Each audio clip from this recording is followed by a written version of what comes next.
I welcome on behalf of the Parliamentary and Scientific Committee and welcome you to today's discussion on natural capital, organised in cooperation with Plymouth Marine Laboratory. And a very warm welcome to our distinguished panel of speakers. You know, I was in the House only about 2 or 3 years ago in the bar, and they have one of those display screens that tells you what is being debated in Parliament at the time. And the words natural capital appeared. It was the first ever debate that had ever been held in the House on natural capital. And I can tell you that the members that were around me at the time looked up at the screen, as they habitually do, and said, what the hell's that about? They had no idea. So I would like just to encourage all our speakers to imagine that they're addressing a group of people, some of whom know a great deal, but some of whom may not know very much at all. And thank you in advance for your contribution. So each of you are going to speak for 10 minutes. I'd like to begin with Professor Nicola Beaumont, who's Head of Sea and Society at Plymouth Marine Laboratory. And welcome to you, Nicola, and please address us. Well, firstly, thank you very much for having us this afternoon. I'm hopeful it should be an interesting session for everybody. I'll just set my slideshow up. Great. So the purpose of this afternoon was to introduce the natural capital approach. We've got 4 speakers for you, as Stephen's just explained. I'll be starting with a general overview. Then Professor Ian Bateman will take over discussing some of the terrestrial implications of natural capital. He'll be followed by Dr. Stephen Watson, who'll be talking about natural capital in the marine context. And then finally wraps up with Vicky Morgan, who'll be talking about some of the policy implications of natural capital. So I thought it would be useful to share with you the what of natural capital, the why of natural capital, and finally the how of natural capital to kick us off. So firstly, the all-important question, what is natural capital? So natural capital, really most simply, is a way of describing our natural assets, in particular our stocks of natural assets, be that our geology, our soil, our air, our water, the building blocks, if you like, of our environment. Within this, the living processes, the living animals, the plants, and the natural processes which take place within the natural capital. So it's incredibly simple. It's just when you look out of the window, the nature that you see before you. Natural capital provides us with something called ecosystem services. And this is, if you like, the that we get from that natural capital. This can include things like crops, pollination. And the diagram, the picture here on the bottom right, is a salt marsh, which is providing a flood defence for the village of Larne in Wales, just behind. Again, we use these words ecosystem services, and I think sometimes it can be quite off-putting, but it's in fact an incredibly straightforward and simple concept. An ecosystem service is just really an aspect of that natural capital, which we're utilising, be it actively or passively, to produce well-being. And finally, hang on, I'm worried this might just be in the way. And finally, these ecosystem services provide us with benefits and well-being. Now, these benefits often we think about being recreation. We often think, oh, from the natural environment, we get these things that just add welfare to us and provide us with these little bonuses, these on top moments, like the sunset, which my children are playing in this photograph here. This is an oversight, however, because the natural capital and the ecosystem services do provide us with those all-important benefits, but they also provide us with water to drink, food to eat. They're fundamental to our very being. So when we're talking about natural capital and ecosystem services, we're talking to the environment and give us the opportunity to live the lives we live. Now, an important take home, I think, from this slide is that there's a feedback here. This is not just a one-way flow. When we use our natural capital, when we go out there and use nature to provide ecosystem services and benefits and well-being, it has an impact back on that nature. Now, this can be a positive feedback, so then we're using it and we enhance that natural capital and increase the amount of ecosystem services and benefits we get into the future. However, what has been the case most often in the past is that this has been a negative feedback loop. And the more that we've used our natural capital, the less we have received the ecosystem services and the fewer benefits and well-being aspects we've received. And it's very important going forward to understand sustainably, not just for the benefit of the environment, but for the benefit of us and our lives going forward. The other important take home here is that when you hear the words natural capital and ecosystem services, it can sometimes be a bit overwhelming. There are literally hundreds of papers and publications and documents with tens and tens of different classifications and frameworks. And sometimes it is overwhelming. I would say to you, the thing to keep in mind always is that you see the same pattern reflected in all of the figures and all of the diagrams that you see. There's 1, 2, 3 categories here, 1, 2, 3 columns. You've got the natural capital, that's the fundamental stuff that's in our environment.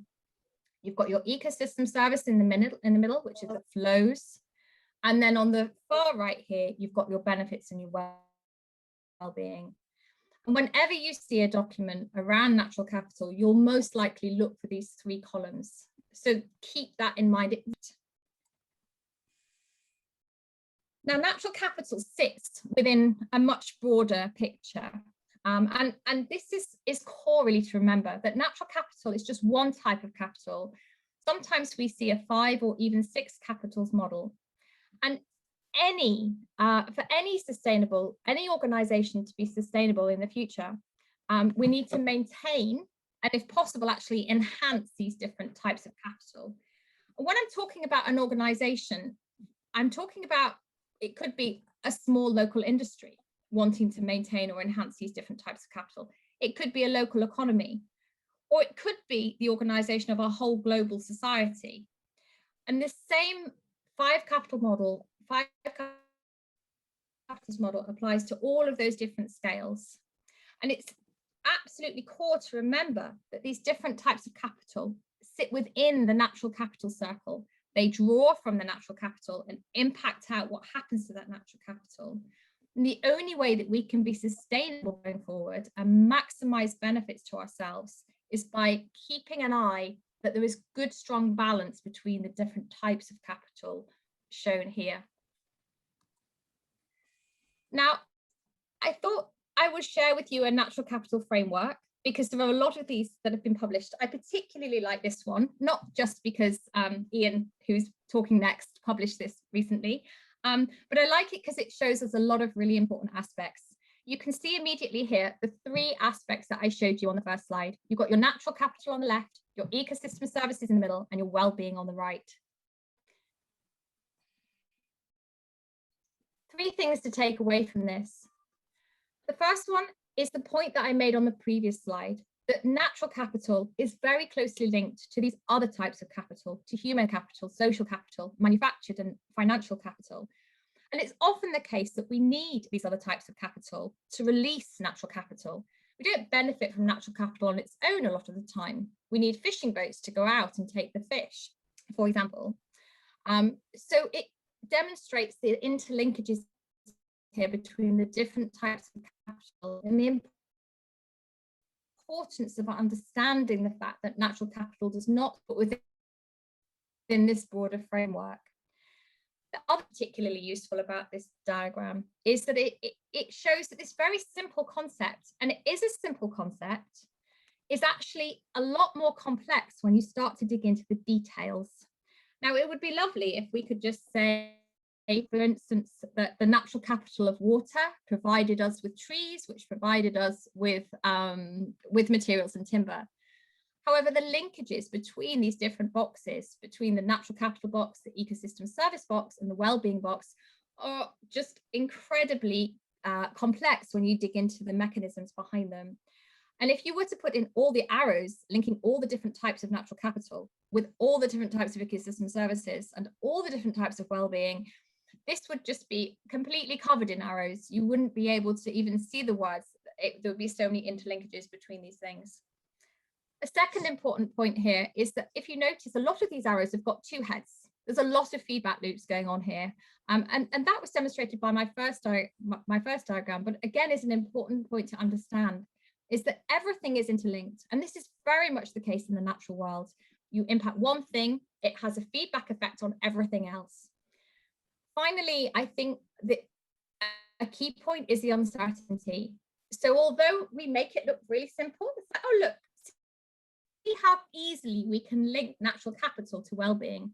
The reality is that we don't know an awful lot about what's going on here. We don't really understand a lot of the mechanisms between this, but we're working hard to try and improve this situation so we can say with more certainty how these different aspects are linked. A final point on this slide is around that of equity.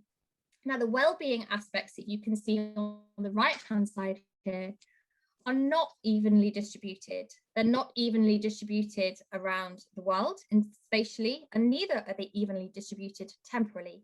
And what we've tended to see historically is that the benefits we get from the natural environment may be received today, but we're having an impact on the amount of capital that's remaining for the future. And this is incredibly key to keep in mind, that when we're talking about sustainability, we're talking about using natural capital to the best purpose for today, whilst leaving enough natural capital in place for the future. We want to leave the same amount, if not ideally more, opportunities and capital for future generations than we have today. And that's a key aspect of the sustainability approach which we're trying to take. So then the question next is why? Why are we all talking about natural capital now? I mean, it's been in the literature since around the 1970s, and we've seen a huge growth in hearing these words most recently. And it's not like it's particularly a rocket science as an approach. I think since the earliest civilization, humans have been able to see a clear link between their activities and how that affects the nature around them. It's not hard to see that if you go out and pick all the flowers from your garden, it's not a complicated thing. And indeed, even as far back as 400 BC, Plato actually documented ecosystem services and natural capital, perhaps not using those terms, but he very clearly made a link between deforestation, so reducing the natural capital, affecting the amount of spring water available and the soil and the amount of soil stability, and then documented how that affected human well-being. People had less good water to drink and the soil was all washing away. So it's these concepts aren't, it's not like this is a whole new theory that we're coming up with. It's been around for a very long time and is really inherent in everything we do. So I think really there's three, I was pondering this, I think there's three core reasons as to why now we're hearing so much about this. The first one, I think, is linked to industrialization. Industrialization in this country, in the north across the globe this century. And what this has meant is that we've seen a huge separation from the natural environment. We're not as connected to the natural environment as we once were. Indeed, there's even now a diagnosis of a nature deficit disorder in some children. A third of children couldn't even identify a magpie, whereas you'll be relieved to know 90% of children could identify a Dalek. So we have got this shift in our society, that we've gone from being very embedded in nature just a few centuries ago to now being very separated from nature. And what this means is that we're not thinking all the time about how our actions will impact nature.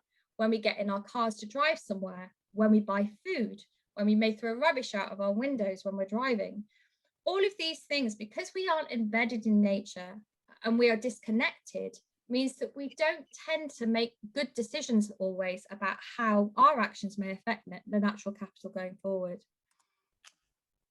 The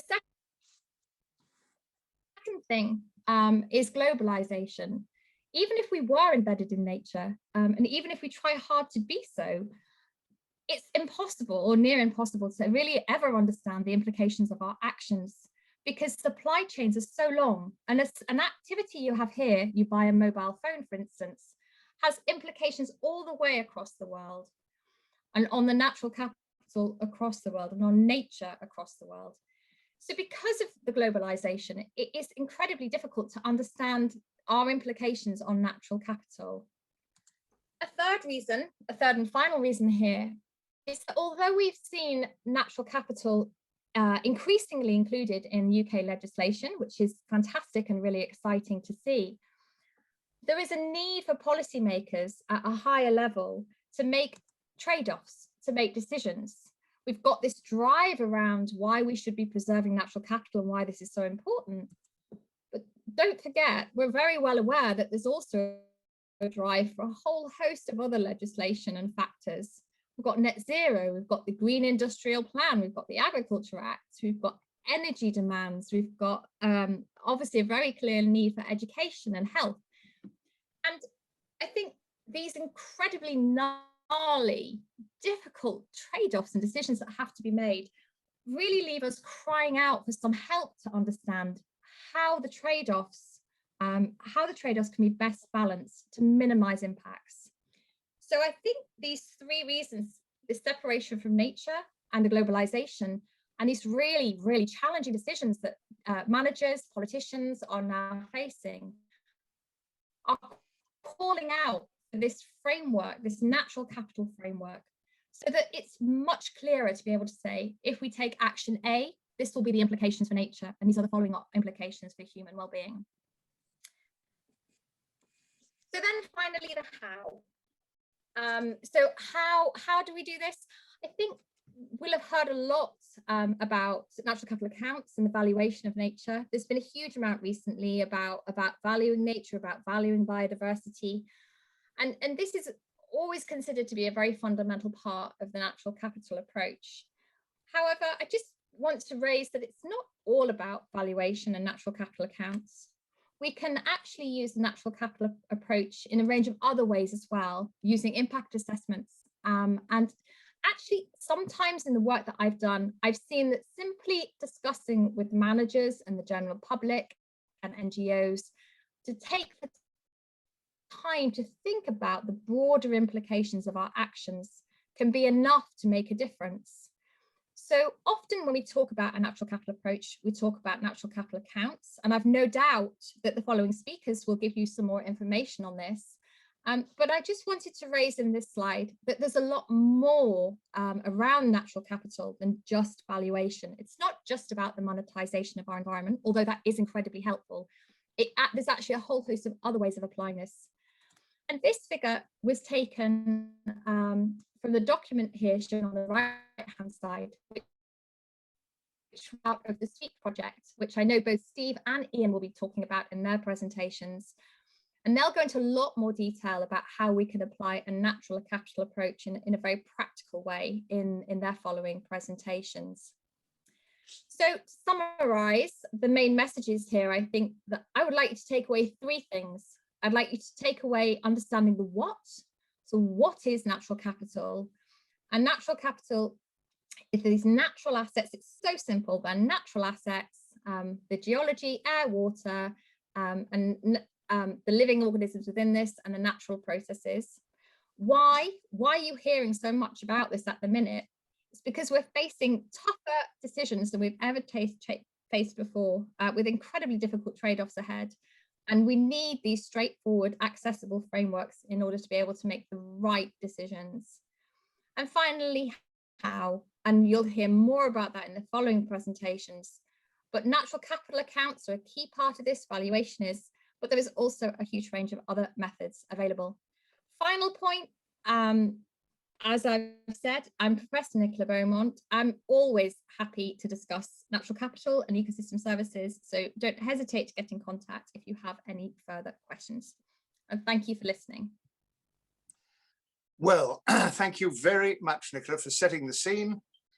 Tremendously helpful. I notice your title is Head of Sea and Society at Plymouth Marine Laboratory, and would I be right in saying that tomorrow is United Nations World Oceans Day? Yes. Well, then this is a good time to hold the meeting. Timing. Absolutely. Well, can we now move on to Professor Ian Bateman, OBE, who's the Director of Land, Environment, Economics and Policy Institute at the University of Exeter. Welcome, Ian, and we'd be delighted to have your presentation of about 10 minutes, if that's all right. Absolutely great. Yes, I'll try and actually be a bit shorter, perhaps. Okay, thank you very much for the invitation to come and talk to you. I appreciate it very much. Let's start with pointing out that this natural capital approach is now increasingly common in key policy documents. So, for example, it's the basis of the government's 25-year plan for the environment. It's also, you might be surprised to hear, it's actually now embedded in the Treasury rules on spending appraisal, the so-called Green Book. So natural capital is getting everywhere and is changing decision making. So let's actually see what that approach actually is. And I want to structure this around three big policy goals. And the first of those is sustainability. Now, that sounds a good thing, but what does sustainability actually mean? Well, it's commonly defined as passing on the same opportunities to future generations as we have now. How do you actually articulate that? Well, what you want to try and do is pass on the same stocks of resources. You want the next generation to be in as good a place or better that you are. And there's really a number of ways of cutting this down. I've used a very simple approach here, just noticing that we've got the old-fashioned capital that you might expect, the manufactured capital, financial capital, that sort of stuff. And you've got human capital, labour, but also intellect and health and that sort of stuff. And the one that is actually staring us in the face and yet has been transparent for a very long time is nature's capital, which underpins all of the economic activity that we do. And I would encourage you to just look around wherever you're sitting and notice that almost everything around you is just one or two steps away from being a natural resource. You might be surprised at that. You might be, for example, I'm sitting in my daughter's bedroom at the moment, surrounded by walls. Well, those walls are basically made up of natural capital, which has been manufactured. I want to illustrate this right the way through with a common example to do with what I call net zero plus woodland. We're going to have to plant a lot of trees if we're going to hit net zero. Obviously, you want those to store carbon, but we can get a lot of other things from them as well. So that's why we refer to them as net zero plus. But one of the central things that we want from it is to increase carbon storage stocks by planting. Now, as Nicola set out, all types of capital deliver services. Okay, so money in the bank delivers interest. Okay, human capital delivers labour, and natural capital delivers a whole range of service flows. And these are brought together in the production process. And this is where we get to the second policy goal, which is to try and improve the efficiency with which we use resources. So there's big drives to try and, for example, improve productivity. Also, we want to make sure that we're not just improving the stock of marketed goods that we produce, but also those non-marketed goods, such as clean air, water, that sort of stuff, which actually improves the well-being of the population.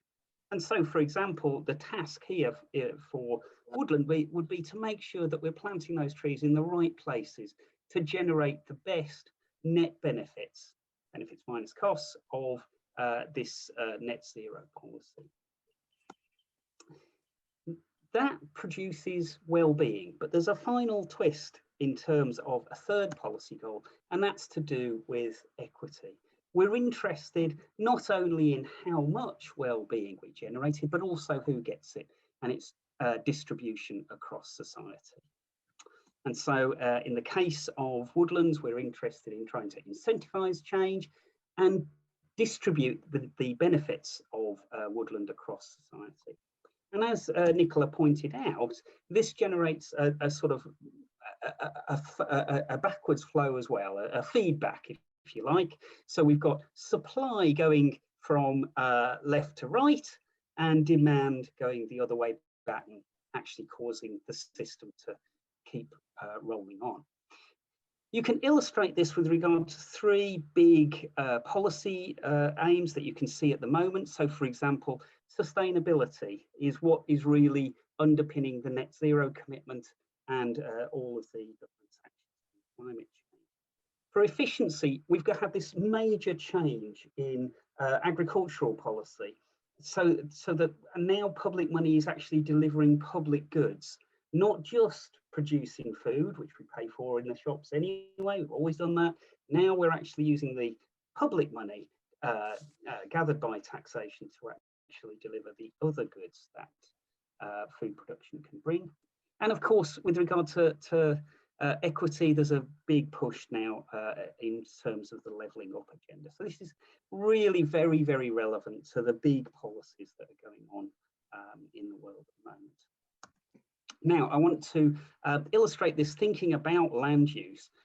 Land use is determined by a range of factors: policy, markets, environment, all those things. And it generates a whole range of values. Some of those turn up in markets, but there's also some very important ones that turn up outside markets. And you can see that if we want to actually maximise the benefits for society, we've got to think about both sides of that. Okay, we can't just think about the environment. We have to think about the market as well. But also, of course, we can't just think about the market and ignore the environment, because that will undermine future sustainability of our economy. So to illustrate this, we're actually going to use some what's called decision support tools. What we've just shown is more complex than decision making in the past. Decision making in the past, just work out what makes the most profit and go and do some more of that. Now we've got to think about these other things as well. And so within the SWEET program that Nicola mentioned, we've been working with DEFRA for a long time about actually producing tools which can sit on civil servants' laptops and actually make better decisions which can be looked at any scale. So you can go right the way from the whole country down to a very small, say a grid square, or a natural unit like a sub-catchment as illustrated there. And we'll tell you about a whole range of consequences of changing policy. How will it affect things like recreation, farming, timber production, all the different greenhouse gases, all the effects on the water environment, water quality, water quantity, flooding, all those sort of things, and flora and fauna. So these tools will tell you about, for example, with regard to agriculture here, they'll tell you about the quantities of different foods being produced, but also their values and how they're going to change into the future if you change your policy. Similar for the water environment. These tools are really addressing the apparent complexity. Well, it's not apparent, it is more complex making decisions like this, but we have the tools to make this practical. And to prove this, I'm going to finish by talking about a case which was prompted by the government coming to us a couple of years ago and saying, we're thinking about planting some new forests. Where should we put them if we're interested in a diversity of benefits coming out of that? And we said, yes, happy to answer that. In fact, we're going to answer that twice. We're going to first of all tell you what happens if we do the usual thing of just taking a big load of taxpayers' money and throwing it on the table, and in effect, just leaving it to the market to see what actually happens here. And if you do that, then the planting that you'll see will be determined by just a very small number of factors. Obviously, the amount of subsidy matters, but the other big factor is how much is the landowner or farmer actually going to lose by taking on forestry. And the big ones there are things like food production values. Timber values, fine, but they're fairly modest as well. And it's going to, and all these other things are going to tend to wash out and be ignored, I'm afraid. So if you do that, where do you actually get planting occurring? Well, you basically you find out that you plant in the sort of areas we've been planting for a long time, upland, remote areas, areas where agricultural values are very low, and therefore the subsidies become more attractive. The problem is these areas are not very good for a lot of the things that we really care about with regard to wood. So, for example, a lot of them actually are rather poor at storing carbon. Some of these soils actually are peatlands or high carbon soils, so you could even end up with forests that actually emit more greenhouse gases than they store. Not a very good start. These areas actually might be quite bad in terms of water quality and even biodiversity, because you're planting a different sort of environment there. And as you can see, they're not going to be giving you much in terms of recreation. They're a long way away from where people live. You add all these benefits up using the Treasury's cost benefit rules, and you find out that you'd be better off not even doing it. This is actually going to cause a sort of loss for UK PLC. So what if instead of that, we use the natural capital approach and we actually use the approach you're supposed to do as advocated by the Green Book? If you do that, the list of benefits and costs that you count expands quite dramatically. Now, as the Green Book shows, we've got lots of ways of valuing many of these things, but not everything. Actually, biodiversity in particular is not easy to value. And actually, well, I'm on a Treasury working group, and we're actually recommending that instead of trying to come up with values for that, you actually use much simpler rules. For example, insisting that any new project actually doesn't harm biodiversity, or even better, actually delivers a net gain. If you do that, do you plant in the same place? Absolutely not. You plant in very different areas. You don't plant in any high carbon soil areas, no peatlands, for example. So your carbon storage goes through the roof. You also make sure that you're not causing any damage to biodiversity, and you make sure that you're generating benefits in terms of, for example, recreation around cities. If you do that and you use Green Book values to value what can be robustly done, you find out this is a really good investment and actually well worth putting public money. If you're interested in this, there's more available in a couple of papers, which I'll pass on to the organisers. So please do get in touch. And that's it from me. So I'll stop sharing and pass back. Thank you very much, Ian, for that. And it's very interesting to hear the extent to which the Treasury is as interested in what you're doing as everybody else. One quick question, if I may. In 1987, there was an enormous storm in southern England. Yeah. And it blew down an awful lot of trees. It did. 7 oaks became 1 oak. It's a bit sad, but yes. Am I right that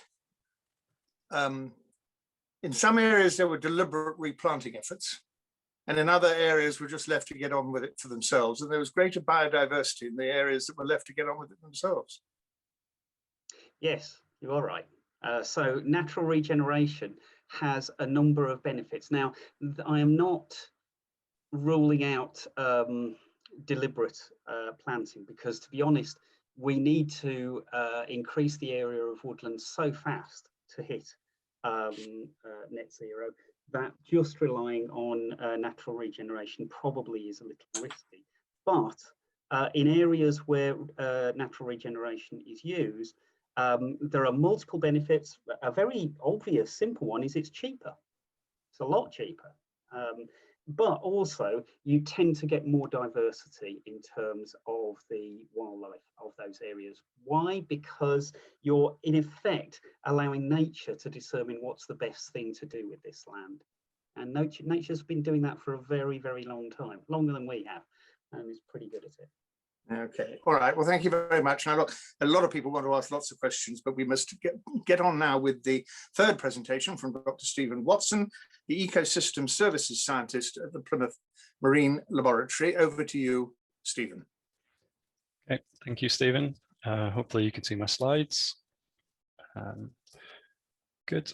So Ian just gave a fantastic introduction to terrestrial natural capital.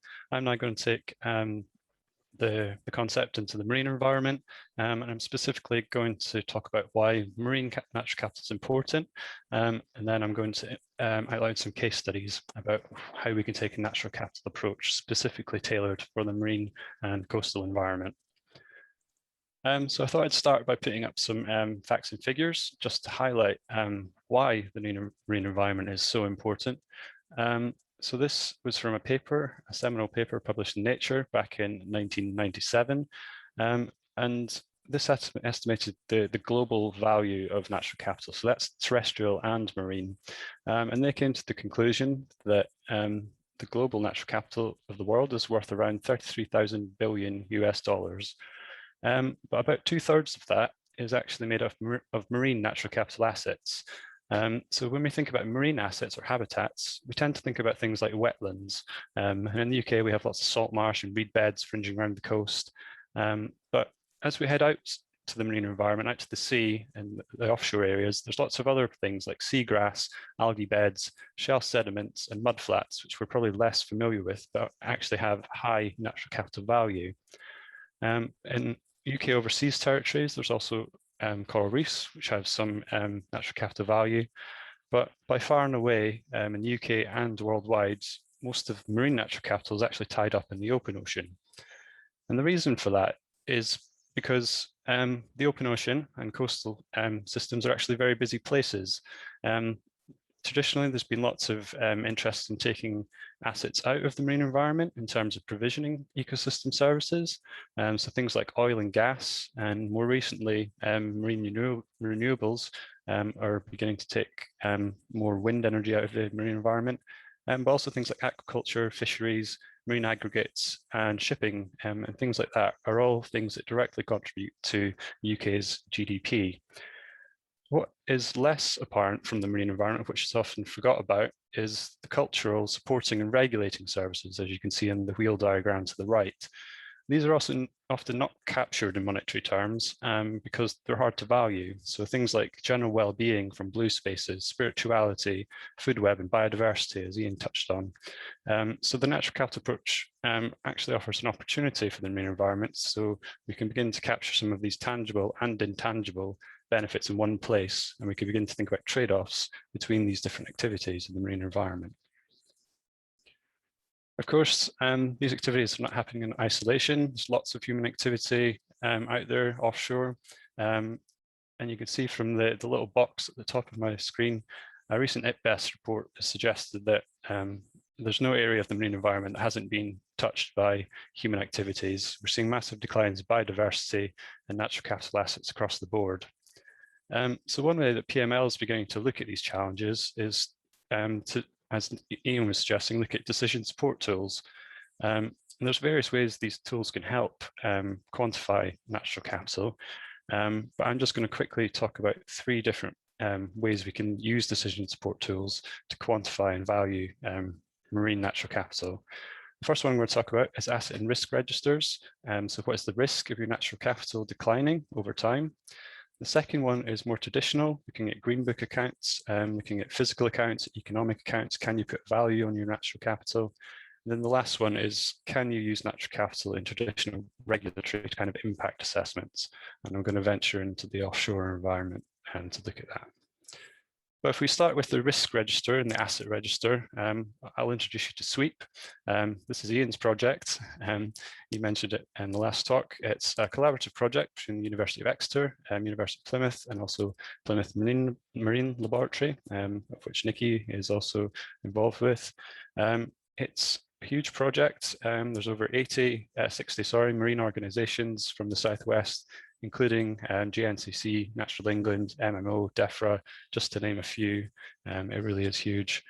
But it's one of 4 marine pioneer projects to try and see how the natural capital approach can be applied in relation to the government's 25-year plan.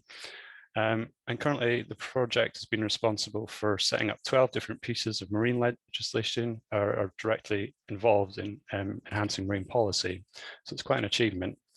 And just one part of that I want to talk about is this asset risk register, which was a tool that was developed specifically for the marine environment, where it looks a bit like a spreadsheet. And you can quantify using models or the literature how different components of your natural capital might change over time. And then you can rate these in a kind of traffic light system.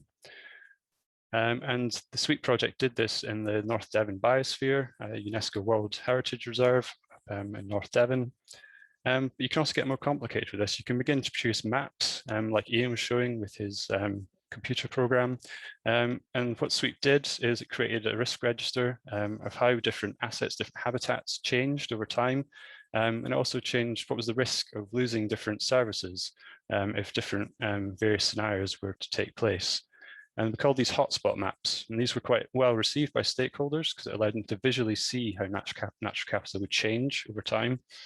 And management bodies such as the Inshore Fisheries and Conservation Authority actually picked it up and have been using it in their marine protected area management plans. So it has had a direct impact on policy and management. And as a result, around 117 square meters are now being protected, including not just fisheries, but kelp beds and other biodiversity and nursery habitats, which wouldn't have been protected if we hadn't used the natural capital approach. So that was a win for SWEET. But just out of the SWEET project, it's now beginning to be applied more widely. It was a pioneering project, but it's now being applied to other areas of the UK. In this case, PML collaborated with the University of Portsmouth and the Environment Agency, this time specifically looking at blue carbon. It's called blue carbon because of the marine context, but essentially it's the amount of carbon that can be sequestered and stored by different habitats or natural capital assets, if you like. So we worked on using some of these mapping and risk register approaches to work out just how much certain habitats like salt marsh, seagrass and mudflats were taking in terms of carbon. And this is obviously important because it allows trade-offs between not just marine habitats, but also terrestrial habitats like trees. What's the difference between how much carbon stored between them? And is this useful in a management context? And can it be used to tackle things like net zero? You can convert some of these carbon estimates into how much CO2 equivalent is stored in the habitat over a particular year. And as a result of this particular work, they're now using the carbon values we produced in the Office for National Statistics accounts, so the Green Book accounts. And I just put up the figures. In the Solent, we estimate there was about 1.44 million tonnes worth of carbon stored versus about 57 million pounds worth of carbon stored in the UK overall. The final case study, this time a work between PML and the UK Energy Research Centre, is looking at offshore wind farms. So over the next 20 years or so, offshore wind is going to increase rapidly in the UK and across the world. But there's going to be a lot of different ways and new technologies in how we do this, such as floating wind turbines. We're going to have to do a lot more decommissioning. And this all has to be looked at in a kind of environmental and economic context, as well as just where we put these things. So what we're doing is we're developing a decision support tool, this time looking at different phases of offshore wind development during the construction, operation and decommissioning phases. And we're going to link this to natural capital to see if where we put these things can be changed or different in relation to ecosystem services. And we envision that the tool can be selected based on management actions, or specifically if you want to manage for certain ecosystem services like fisheries, you could also look at those in a particular context. So just in summary, looking to the future, I've outlined 3 case studies where we're looking at how natural capital, how taking stock of natural capital in terms of marine science monitoring and economic evidence can be feed into policy.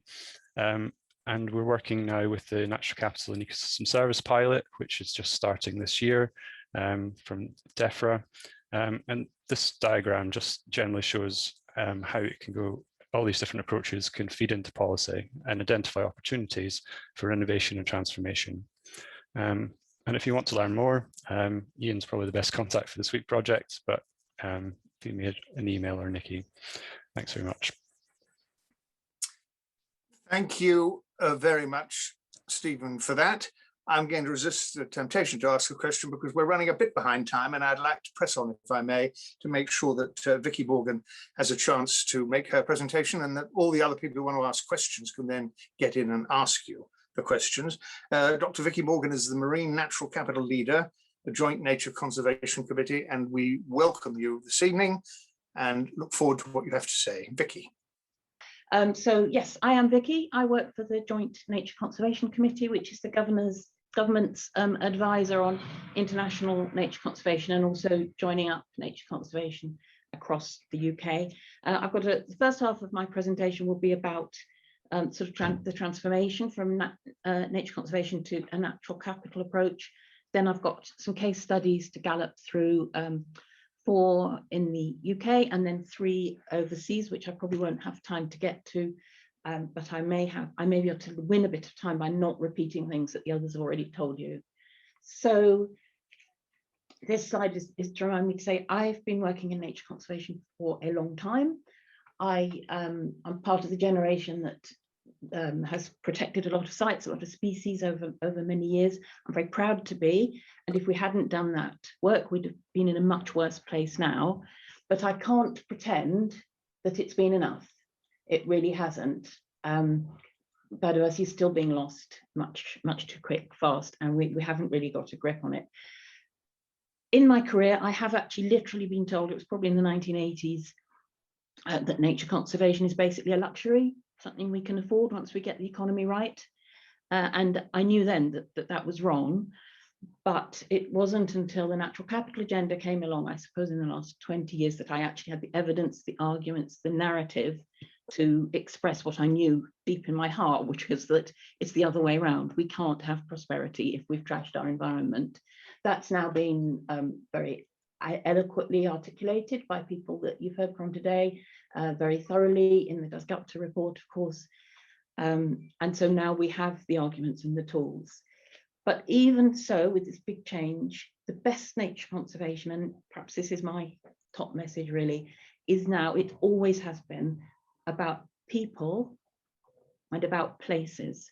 So it's really important that to understand that what natural capital does is it builds on that. It puts people right at the heart of nature and of our story about nature, and it allows us to embed the needs and well-being of people into our policies and into the decisions that people make about the natural environment.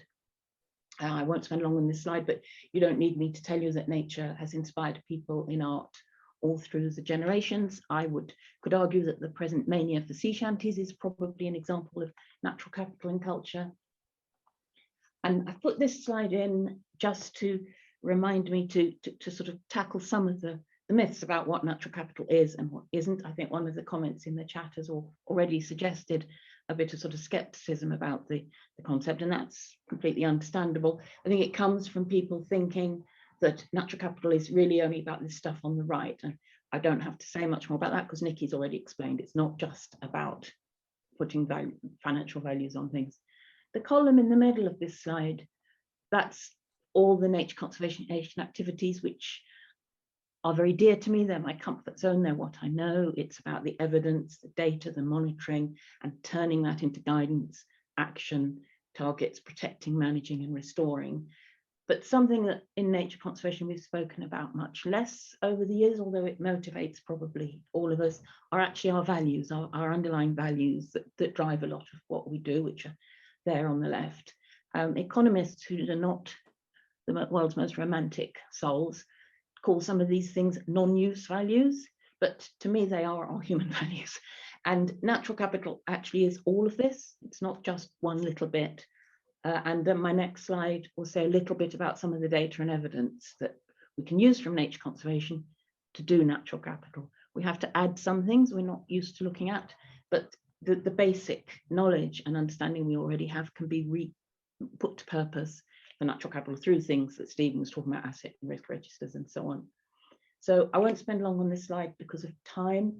I just wanted to use it to point out that at the top of the triangle there are some of the sort of high level policies we might work towards, our environment bills or the reporting on the internationally on the status of our natural resources or national accounts for natural capital. They don't need such detailed and granular evidence, but to actually do work on the ground. So in the left left-hand base of the pyramid, that's sort of pilots like the pioneers that Stephen spoke of earlier. And on the right hand is actually where the decision making is governed and influenced. So people doing implementation, delivery, regulation, making decisions about their portfolio of assets. That's where the direct impact on the environment happens. And for that, you probably need more local knowledge, local people, geographic context. I could say a lot more about this, but I'm trying to go quicker. So this example has already been mentioned, which is fantastic, but I'm going to tell you about it again because it actually is fantastic. Globally, we're getting more and more examples now of natural capital thinking getting into policy and guidance, but real examples where a hard decision's been made that probably disadvantages somebody financially, but has been based on the sustainability argument, which is embedded in natural capital. They're really rare, they're as rare as hen's teeth, sadly. So these people in the Sussex IFCA have pulled off a fantastic success, really, of getting ministerial sign-off. The big yellow band is the IFCA area. And I hope you can see there's a little black line, and everything coastward of that line will be affected by this new bylaw, which will ban trawling all year round. And it's a much bigger area than the previous seasonal ban that they had. They're doing it to protect kelp. Forest kelp is a big brown seaweed with a terrific amount to contribute to ecosystem services. The next example I've got to show you is from Yorkshire Water, which is how it's a business making decisions. They have taken natural capital very seriously. And this is just one example from some of their material I got off their website. So for flood alleviation in Hull, we're using natural vegetation, natural surfaces and landscaping to try to protect houses from flooding. They reckon they've spent just under £10 million. It cost them just under £10 million over 10 years. They've also calculated the benefits, the net benefits, which is 36.5 million over the same period. Of course, those benefits don't accrue to Yorkshire Water. Some of them do, but most of them accrue to all of us. But they've managed to calculate the public goods that they're delivering through their investment. Ian's mentioned the agri-environment scheme, so I don't need to. And then this slide, I'm indebted to DEFRA for this. I think Hayley's actually in the audience who sent me this a slide to base this on. This is the Natural Capital Ecosystem Assessment Programme. Again, there's a marine version. There's also a terrestrial one, which is actually a bit bigger, but I have information about the marine one.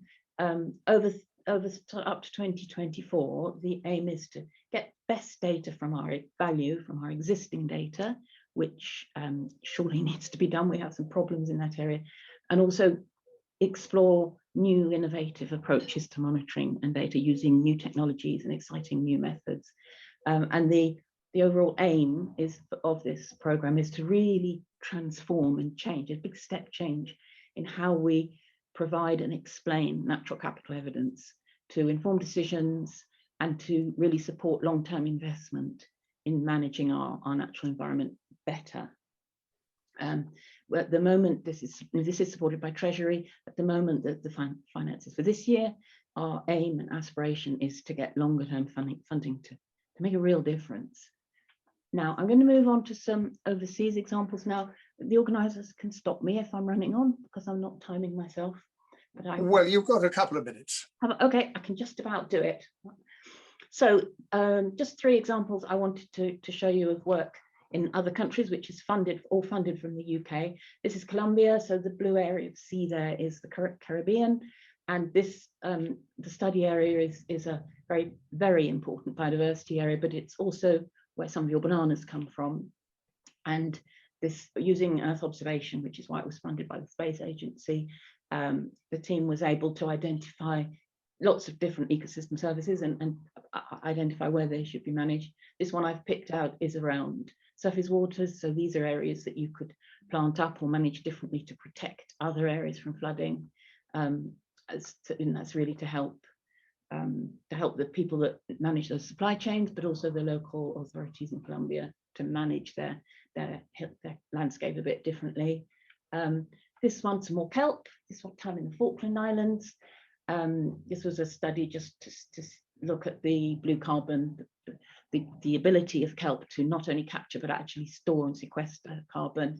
And the team that worked on that calculated that the value of that sequestration, where carbon goes from the kelp to the deep sea where it's locked away, is about £31 million a year.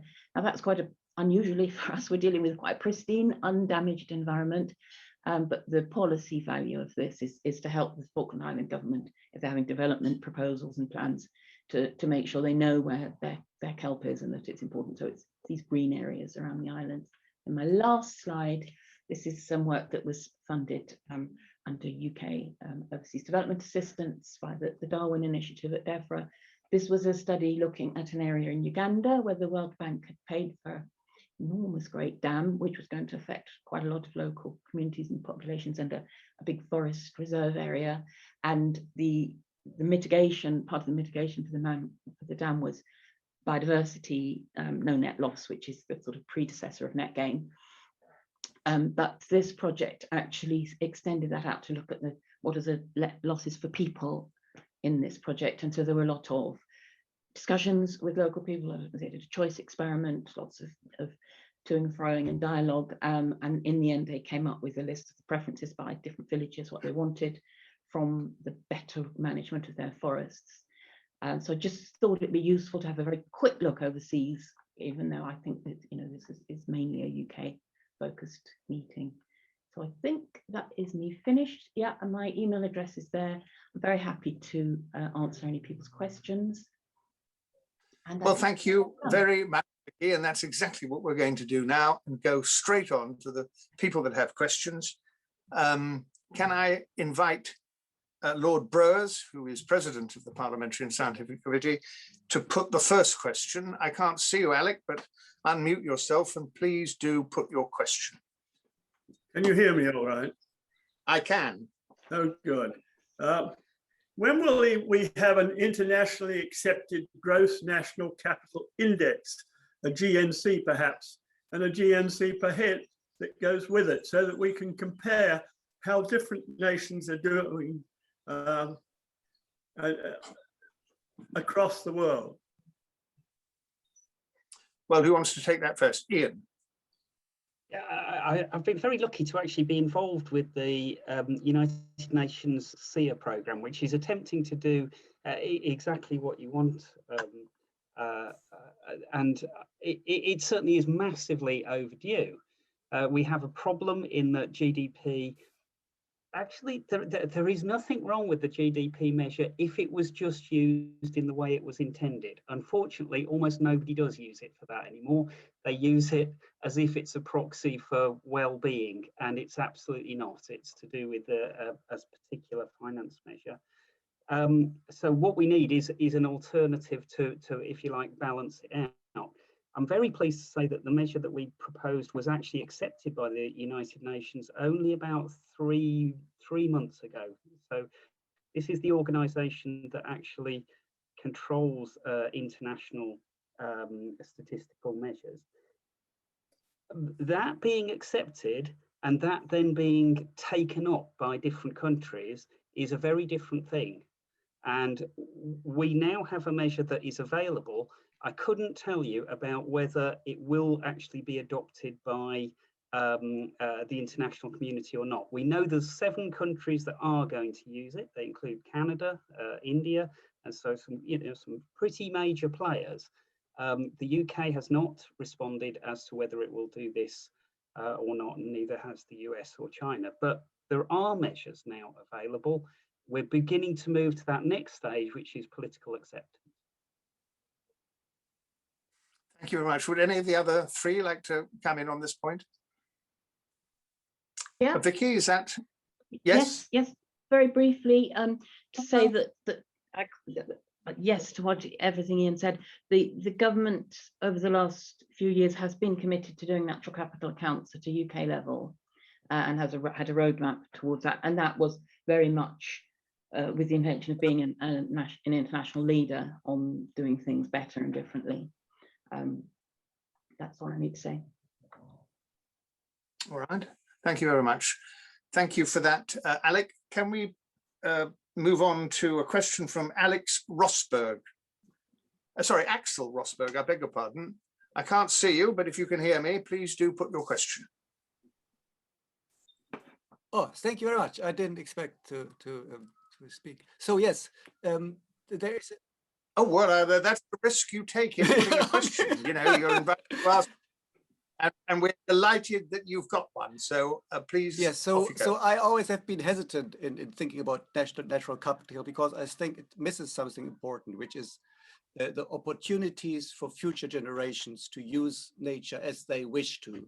And you can say, okay, that's somehow included in some options values or somehow it's there in the natural capital, but I think it doesn't really capture it. It cannot, because in the end, we don't know how future generations want to use nature. And so I'm afraid that we will destroy things that future generations want to use because we cannot value them and we don't quantify them the way we do right now. And what do you think about this? All right, who would like to go first? Nicola. Yes. I can have a go at this. I mean, this is something that we're very conscious of. And in fact, how we include biodiversity, for example, within the natural capital frameworks and approaches is an ongoing challenge, because obviously we're very conscious of the need to maintain biodiversity, but it doesn't always directly translate into ecosystem services or human well-being benefits as easily as you might expect. So I think I would reassure you in the fact that there's a huge amount of research that's going on about this at the moment, about maintaining stocks of natural capital in order to have those option values that you talked about for the future, and then particularly focusing on maintaining biodiversity. And we see this represented in policy. We actually do see this coming through with regard to marine protected areas, for example, in the marine environment, where the area is protected not just because of the fact that it is useful for fisheries, but also because, for example, but also because it holds a whole wealth of biodiversity, which may or may not have a direct market value now, but is understood and anticipated to be valuable in the future. Thank you. Ian. Thank you very much, Stephen. What I would also say is we mustn't let the perfect be the enemy of the good.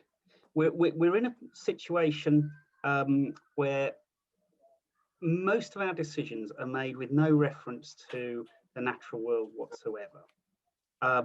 What we're trying to do is to rectify that with the information that is available at the moment, plus some good principles as well. Decisions will be made all the time. We can't wait for perfect information. It'll probably never turn up anyway. And the fact is that at the moment decisions are made every day which have real consequences for future generations. What we're trying to do is to move to a situation which is demonstrably better than the way we've made decisions in the past. Will that actually guard against the possibility that the future may have different preferences, different ways of doing things? We're not sure, but then again, we are sure that doing nothing will leave future generations in a very much worse state than they are at the moment. So I think the emphasis on trying to improve decision making and policy making rather than perfect it is the right way to go with regard to this. Thank you very much. Can I just say that if other people want to put questions, please do register them, and then you will be called. While we're waiting for the first person to do that, I'll just fill in by asking this question. Obviously, there has been a transformation over the years in the thinking in government about these types of issues. Can any one of you tell us a little bit more about how progress was eventually made, to the extent that references to it in the Treasury Green Book? And do you think that the impact of COVID over the last year has helped people's appreciation of what Vicky called earlier non-use values? Well, now, who wants to start with that? I'm very happy to have it go. All right, well then, I want you all to have a go. We'll start with Nicola. Okay, this was interesting for me because it was very early on in my career that I was involved in some work for the Marine Bill. And one of the discussions that was underway was how can we balance fisheries against other uses of the marine environment? This will be over 20 years ago. And it was really the first time that I think there had been legislation that looked at the marine environment as a whole and started to understand that, yes, we've got fisheries, but actually those fisheries are impacting the amount of carbon that our oceans take up. Those fisheries are affecting the amount of marine mammals we have and the well-being benefits people get from going and looking at those marine mammals. And it was the first time, the Marine Bill, that we'd actually looked at the environment in the whole. And the work that I did there was to value the fisheries of the UK environment, but also to value all these other things, the carbon value and the recreational value. And it was quite remarkable because what we saw was that these other values as compared to the fisheries were much greater. And it was the first time, I think, that these values started to come across. That work then fed into, we had then the Millennium Ecosystem Assessment and the National Ecosystem Assessment, where then we started to value not just the marine environment, but all these other environments as well. And I think it was a huge wake-up call because the numbers that came out were huge. And all of a sudden we could see, yes, okay, farming is important, fisheries are important, but all these other parts of the natural environment are incredibly important as well. So it was quite a journey, I think. I mean, this work's been going on since the 70s, but I think it's really been in the last 20 years, we've seen this kind of exponential increase of its use in policy. Because the National Ecosystem Assessment then led on to the development of the Natural Capital Committee, which Ian sits on, and then we started to get some real momentum, which is then fed on to it appearing so prevalently in the 25-year plan. So it's been a really interesting growth to see over time. Okay, thank you very much. Ian, and do, by the way, tell us a bit about your role on the committee as well. Okay, yeah, I'd be delighted. I've just been incredibly lucky. I absolutely don't think it's anything down to anything else. It's just a luck. I got involved with the National Ecosystem Assessment, which Nikki just mentioned about. That led to the Natural Capital Committee, and as part of that, we managed to secure a meeting with the Treasury, which was just, you know, we wouldn't have got it otherwise, to be quite honest. They'd have just thought, no, we're not going to talk to a bunch of academics. And what I think they realised was that we were talking a language which was very similar to what they were already thinking about. You know, the ideas of thinking about values beyond just what happens in the market, that's been in the Green Book since early 70s. This is not radical economics, really, but this idea that there's a particular extra issue that hasn't really quite been covered by that guidance. The possibility that the cumulative effects of multiple projects, which might have all passed cost-benefit analyses, may together actually run down the stocks of natural capital to the effect that in the future, and not that we'll run out necessarily, but that we will see a reduction in supply, so that will change the cost of using the natural environment. That really hit home.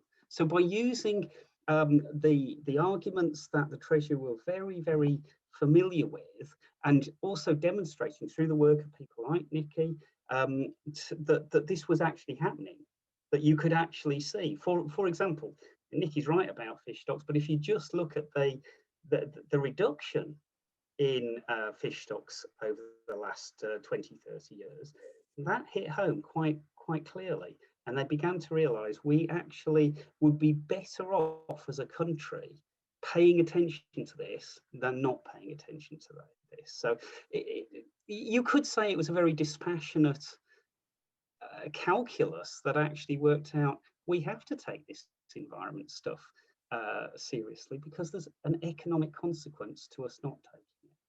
And that's where it all sort of really began to ramp up.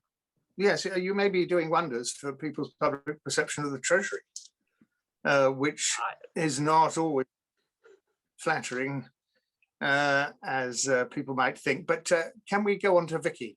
Can you tell us about your experience and how it's changed over the years? Yeah, I mean, to sometimes I felt that the question is not how did we get here, but has it taken us so long, actually, and all the mechanisms that Nicola and Ian mentioned are right. I think the analogy of turning the tank around is quite apt for this particular issue of natural capital. And I think nobody's mentioned the IPCC report and the Stern report and the work of the IPCC, which I think has been a really good model for us in natural capital to inspire, and it's also given government the precedent that actually some issues are so big that we have to stop and look at them differently, and that it's going to cost us more in the long run if we don't fix them in the short term. So I think that's been very, very influential.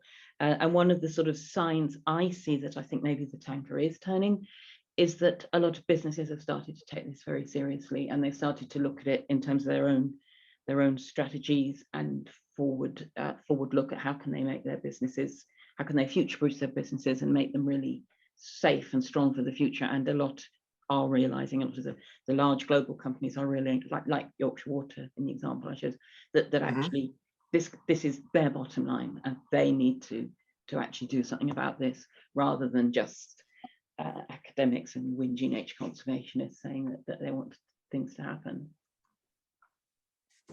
Thank you. Now I'm waiting for someone else to put a question. I've got an unending stream of questions I could ask you, but I don't want to be the person that asks all the questions. Although I'm tempted to say that, what do you find the most difficult questions to be asked?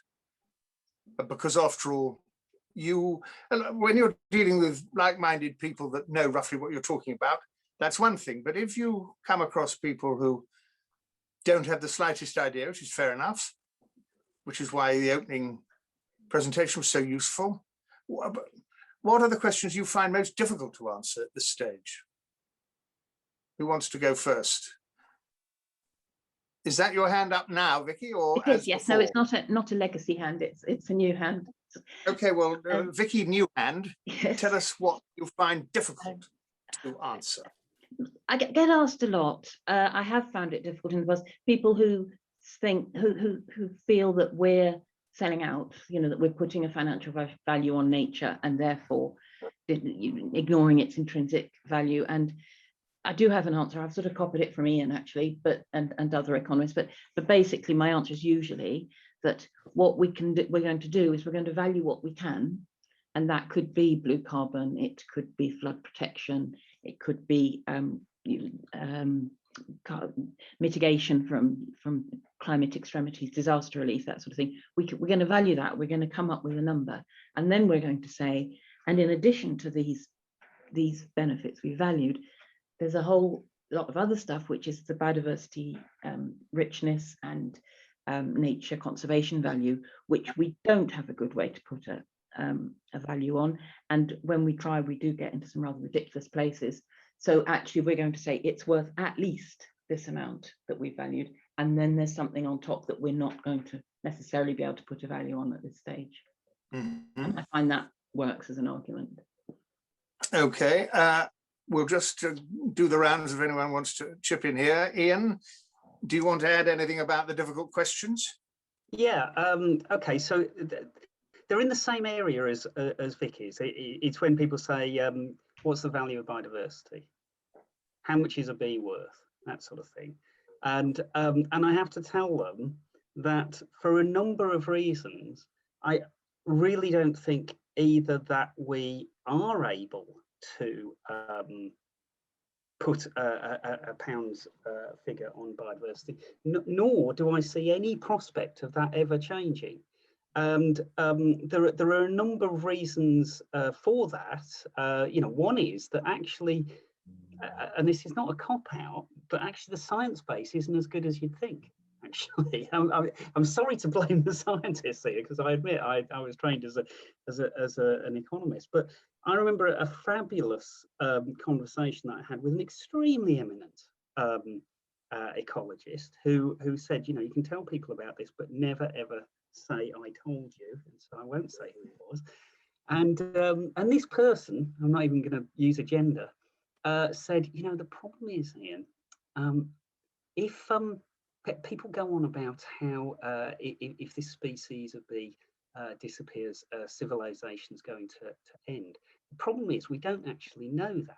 For example, this species of bee might, if it became extinct, that's obviously you know, on many accounts a very bad thing. But there's a fair chance that some other species will just occupy that niche. You know, so actually, we don't even have the scientific base to actually come through with a lot of biodiversity valuations, and that's why I advocate very strongly that this is the one area where we should not be putting values into cost-benefit analyses, and that instead we should be adopting rules such as every project should, at very least, not result in a further loss for biodiversity, or to be more consistent with some government policy, we should deliver a net gain from every single project that we do. That net gain should be proportionate to the impact that project has on biodiversity. And of course, if there's no impact whatsoever, then that's absolutely fine. But something that has an impact should actually be delivering improvements in biodiversity. Yeah.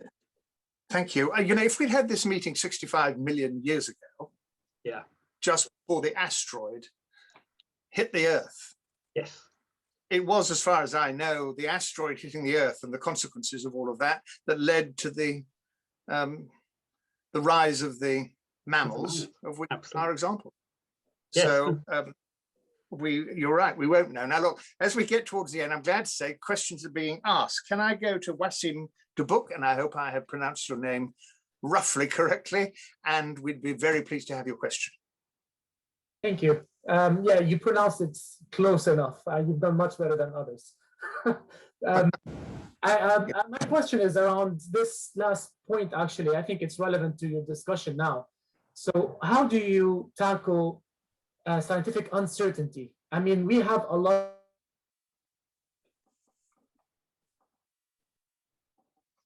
of gaps in knowledge when one's with each other.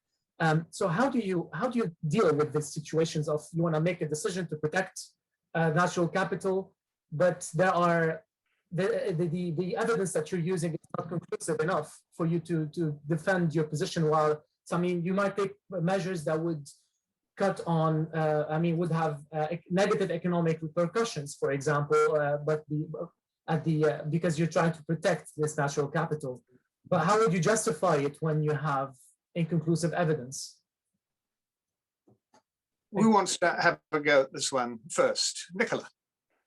I can have a go at this. I think with regard to uncertainty, this is one of the things that keeps me awake at night, and it does worry me. And it's something I've worked a lot on, is how you communicate uncertainty. A really important point to note is that we don't make the decisions. It's not our job to make decisions as academics. It's our job to provide information to people, to policymakers, to industry, to NGOs, in order that they can make decisions. So I see it as my job to provide that information, and alongside that information, the data regarding uncertainty. So I've worked a lot on how I can share uncertainty information with policymakers, and how to get that across to them in a visual, often a visual format.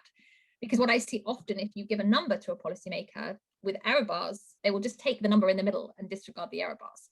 So what I'm trying really hard to use different methods to do is to ensure that whoever's using my information and data can actually incorporate that understanding in their decision making. I think, again, as going back to Ian's earlier point, is it better to have some information with uncertainty associated than no information? I would say yes. I'd rather have some information with uncertainty than to have no information. So it's part of the game at the minute. We have to use what we have, but we have to use it sensibly. Well, we've certainly been through a year where all too often we've had some information without knowing as much as we would like. Stephen, can I invite you to come in here, because I'm conscious of the fact that you haven't had your fair share of answering questions. Yeah, sure. Just to think on Nikki's point there. Yeah, so in the marine environment, the famous quote is, we know more about the surface of the moon than the deep sea. So we're constantly using models and decision support tools to try and quantify some of these really far out and extreme places. So just really a comment that we need to use non-monetary information as well as monetary information when we're making decisions, and putting them in mapping forms like I was showing in my slide with the hotspot maps is a good way of showing stakeholders in a visual way rather than using graphs and lines with confidence bars. There isn't a map covering the Carbis Bay area in Cornwall, is there by any chance? I'm sure there's one around. I only asked because of the fact that I read somewhere there's an enormous great cruise ship that's been hired to enable the security staff involved in the G7 summit to have somewhere to stay. But anyway, that's a different area entirely. Well, now look, we're coming towards the end, and I did invite all of you at the beginning, if you wanted to, just to have, and I mean it, 60 seconds without hesitation, repetition, or deviation to make the top key points that you'd like the audience who've been with us all this time to take away and be fresh in their minds. And we'll do it in, well, the order in which we began, if that's all right. And I ought to time it. I'll do my best, but really quite short. What is it that you would like us to remember the most? Off you go, Nicola. I would like you to remember that natural capital is an incredibly simple concept. So when you see this, don't groan, don't moan, don't panic. Natural capital, as we've said, are the assets that we get from the natural environment, be that soil, water, air, or the natural processes which are happening within it. That natural capital is incredibly important to provide ecosystem services, which then provide benefits for our well-being. If we don't utilize our natural capital sustainably, then it will directly impact our well-being in the future. Thank you. And now, Ian. Thank you very much, Stephen. I'd say, first of all, to remember that the objective here is not to make perfect decisions, it's to make better decisions. And that we now already have the information to make better decisions. We can deliver a more sustainable world based on the information that we already know. But to do that, we need to implement that information. We need to actually bring these decision tools into the everyday of decision making and policy formation. It is still unfortunately the case that we are making decisions based on very limited information. I've worked with DEFRA for a long time, so I know that I am not overstating my point with that. So really it's down to having the political will to actually implement this. And we have shown in certain areas real international leadership in this field. Let's push on with that and actually show the world how to implement this sustainable natural capital approach. Thank you very much, Ian. And now, Stephen. Yeah, I would just like to finish saying that the application of the natural capital approach to the marine environment presents particular challenges, not least in it suffers from knowledge gaps, but probably more so than terrestrial systems. It also crosses borders and jurisdictions, so we need a joined up way of assessing natural capital, not just in the UK, but across different territories, using a range of methods and tools. And we're still learning, particularly in the marine environment, but it will become clearer as we go. Thank you very much. And finally, Vicky. So my message is that we can do this stuff, and it can make a massive difference. The second point is that we've started, not before time, but we have started, and we're starting to see some benefits and examples and pilots, which is really great. We we need to mobilise our evidence, our data and monitoring and science evidence better. We need to work together jointly, whether that's across sectors and across academia and government, whether it's across the UK and indeed internationally, to really win hearts and minds, because that's what we have to do to get this really embedded. And I believe that we can do that. We are doing that. We have to keep going and not give up. Thank you. Very pithy, worthwhile messages. And I'd like to thank all our speakers now, Nicola, Ian, Stephen, and Vicky, for your excellent contributions. And I think everyone has learned an enormous amount, I certainly have, about all of this. Can I also thank Nicola and her colleagues at PML, Dan Jones and Kelly Marie Davison, who I understand have helped to facilitate the discussion. And can I thank the audience for being remarkably quiet, if I may say so, but nevertheless, thank those who put a question. And of course, the Parliamentary and Scientific Committee team of John Slater, Karen Smith, Alfie Hoare, who's going to be writing up a report for this on our website and possibly in Science and Parliament. And of course, to Lee Jeffs, the Executive Secretary, who is charged with the overall organisation of all of these, and they are very, very successful. And I want to point out that our next success is due to be on Monday, the 5th of July at 5:30, when the theme is going to be transition to net zero. And we're holding this in partnership with the Met Office. And as I mentioned the Met Office, I'd like to thank the Met Office and any other weather provider for giving us such a wonderful day today. I hope you didn't mind being indoors with us for an hour and a half when you could be outdoors, but the sunset is still ahead. So I suggest you all go outside and enjoy what is undoubtedly some of the natural capital wherever you are. So thank you again very much indeed, and look forward to seeing you all in July. So it's goodbye from all of us.